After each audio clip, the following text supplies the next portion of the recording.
आशिष शेलारांनी हवेत फेकणं बंद करावं, हिंदू मुस्लिम वाद निर्माण करण्याचा प्रयत्न भाजपकडून सुरू असल्याचा गंभीर आरोपही त्यांनी केलाय। तर आयोगाला प्रश्न विचारल्यावर नेहमी भाजप का बोलतो असा सवालही त्यांनी विचारलाय।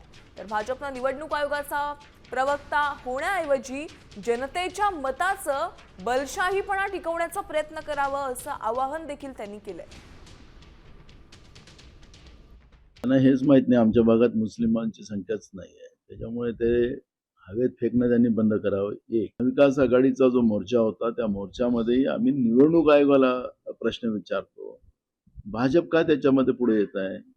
भाजपने उत्तर दिलं पाहिजे, भाजपला या प्रश्नाचं उत्तर दिलं पाहिजे। निवडणूक आयोगाने उत्तर द्यायचं आहे, भाजपने नाही द्यायचं उत्तर। म्हणजेच दाल में काला है। प्यारे खान नावाचा माणूस यांचा नागपूरमध्ये आहे आणि भाजपचा मोठा नेता आहे।